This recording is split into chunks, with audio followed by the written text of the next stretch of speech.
today I am repeating the whole thing and I am sending you short answer type questions today. So in each lesson you will have approximately 30 to 40 short questions. So if you read the first paragraph, again you see the description of grandmother directly written in words, but about grandfather, he said that the portrait was hung, but still he has described the portrait. So the question is, describe the grandfather. So looking at the first paragraph, you will find the answer from the fourth line, fifth line.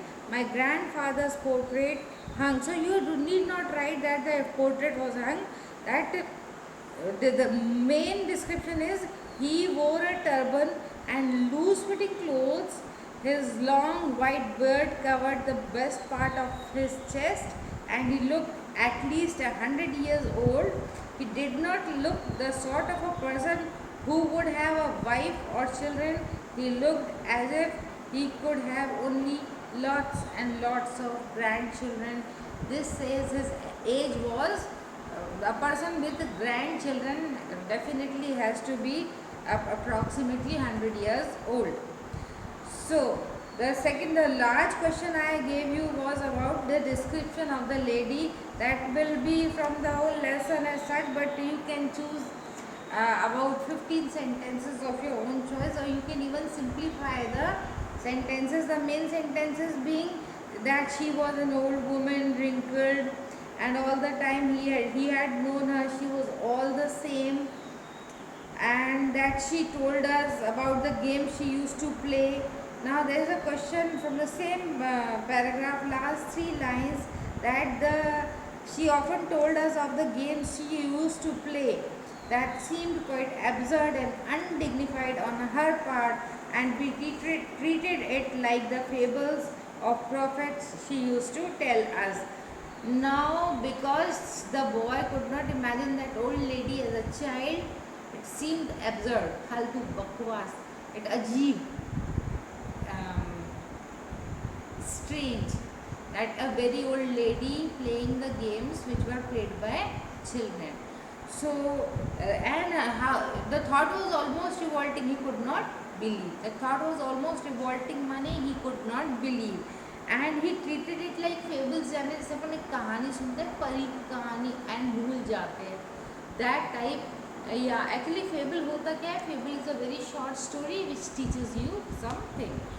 तो दादी की जो life events को वो एक कहानी की तरह सुन के छोड़ देता था. Then further there is description, and then the next paragraph also, she had always been short, fat, slightly bent. Her face was a crisscross of wrinkles that I told you. You can also see a photograph of a 100-year-old lady on Google. Anybody who wants the meaning, you can refer to Google, or you can refer to Hing Khoj. That she was, page number 4, she was old, so terribly old that she could not have grown older.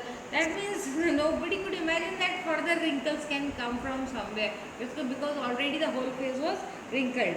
Now, she had stayed at the same age. She did not stay at the same age, but from the perspective of the child, she almost appeared to be the same age. Now, she could never been pretty. She was not pretty, but she was always beautiful. Why did she appear beautiful? Even an ugly person will appear to be beautiful if he or she happens to be caring to you. If he or she provides you with everything you want, he or she will be beautiful for you. Okay. Then about her dress, that she hobbled. Hobbles means walking with a stoop like this thing. I enacted that day. She hobbled in the house. While she was moving in the house, it was almost very peaceful, not making much noise like children do. Everything was quiet. She quietly all the time telling the beads of her rosary, saying inaudible prayer, Om Namah Shivaya, sort of. She hobbled in the house, and it almost breathed calmness and serenity in the house. बिल्कुल जैसे अगर हम हिमालय का imagine करें, सो Himalayas, और अभी आपको एक लेसन आने वाला है द एलिंग प्लैनेट का, आपने पिछली बार पढ़ा था इस बार आपको एलिंग प्लैनेट आपको आने वाला है इसी साल। एंड आप उसमें पढ़ेंगे कि जब दूर दूर तक सिर्फ बर्फ ही बर्फ हो, या आपने फिल्मों में रेगिस्तान भी देखे हुए हैं, तो कितना साइलेंस होता है। तो जो एजेड लोग होते हैं, जो ज़्यादा उछल कूद नहीं करते, almost same sort of feeling देते हैं, कामनेस की, सीरेनिटी की, ब्रीदिंग पीस, यानी उनकी प्रेजेंस में लड़ाई झगड़ा या इवन बहस जैसी चीज़ नहीं होती है। तो ऐसा लगता था वाइट कपड़ों में उनको कंपेयर किया गया है एक हिमालयन सीनरी से, जो कि बहुत सीरीन है और काम है। इसके बाद उनका रूटीन बताया हुआ है कि वो उसको गेट रेडी करती थी, उसकी स्लेट वगैरह रेडी करती थी, बंडल बनाती थी, ब्रेकफास्ट के बारे में बताया है।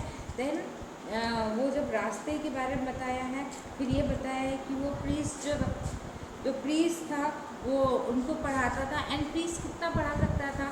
अब यहाँ मैंने आपको एक क्वेश्चन दिया है कि अगर एजुकेशन सिस्टम के डिफेक्ट में उसको लो, तो अगर टीचर इस तरीके से अनक्वालिफाइड होगा, तो या क्या क्वालिफिकेशन ढंग से नहीं रखेगा, तो वो जितना जानता है, कोई भी जितना जानता है, वट एवर ही नोज, उतना ही नॉलेज इम्पार्ट कर सकता है। तो यहाँ पर अनक्वालिफाइड या लेस क्वालिफाइड टीचर्स एक डिफेक्ट ऑफ एजुकेशन में ले सकते हैं, लेकिन अच्छी बात यह है कि वो उतना ही पढ़ाता है जितना वो जानता है।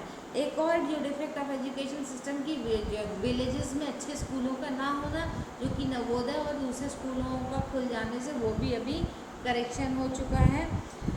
फिर इसके अब वो जाता, why did grandmother go to the school with the boy, वो उसका कारण था कि टेम्पल अटैच था, उतनी देर वहाँ पर वो स्क्रिप्चर्स भी पढ़ लेती थी, साथ में बॉय का ध्यान भी रख पाती थी। मतलब बॉय जो था वो रास्ते में अलोन नहीं होता था, ही वॉज ऑलमोस्ट गार्डेड। इसके बाद जब क्या हुआ, शहर में उनके मम्मी पापा ने उनको बुला लिया, तो वो एक टर्निंग पॉइंट साबित हुआ, क्योंकि अभी हम देख रहे हैं सुबह से शाम तक बच्चा जो है, they are both are together and more like friends, they are talking all the time to each other. But वहाँ जाके क्या हुआ, he got admission into an English school. As years roll by, page number 4 के last third line में, as years roll by मतलब as time pass, बच्चा English words use करने लगा, साइंस पढ़ने लगा, जो दादी नहीं जानती थी। तो पहले तो वो प्रीस्ट की कहानियों को के बारे में और आगे बता पाती थी, but about science lesson and English she could not help the boy. And एक और बात थी, स्कूल बस से बच्चा चला जाता था, फिर वो 2-2:30 बजे जब भी आता था, देन उसके बाद वो होमवर्क करना, रेस्ट करना, खाना खाना, तो बहुत कम टाइम बच गया था फॉर देम बीइंग टुगेदर। अचानक एक दिन उसने ये भी बताया कि music was taught and she was very unhappy, because तुम्हें जैसे मान लो पिछले ज़माने में फिल्मों, जो पहले का ज़माना था, फिल्मों में वर्क करना, डांसिंग जो था, ये अच्छे घरों की लेडीज़ के लिए अच्छा नहीं माना जाता था। जैसे माना था बिल्कुल जो निचले दर्जे के लोग थे, they used to earn money by dancing and singing, so for her music was only for the low type of folks. Got it.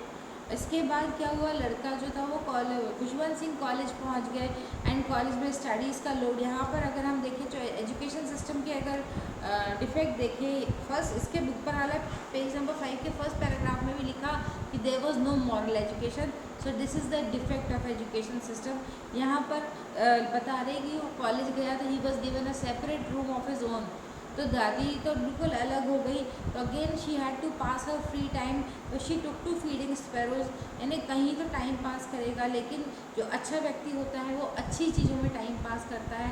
तो पहले वो डॉग्स को फीड करती थी, स्क्रिप्चर्स रीड करती थी। यहाँ पर भी आकर दादी अपना फ्री टाइम चरखे पे है, और या फिर फीडिंग स्पैरोज, यानी कोई भी गलत काम नहीं, दिस इज़ अ वे।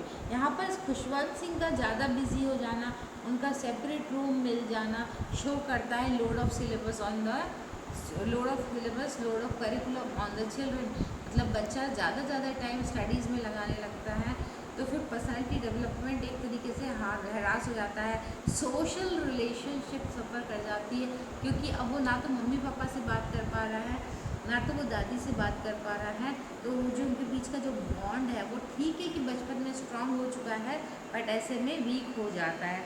इसके अगले पैराग्राफ में बताया है कि अचानक mummy papa, enthusiastic mummy papa, यहाँ पर ये देखो मम्मी पापा जो होते हैं वो चूज़ करने लग रहे हैं सब्जेक्ट बच्चे के लिए। बट एनीवे बच्चा क्योंकि उस टाइम का था तो वो रिवोल्ट नहीं करता था।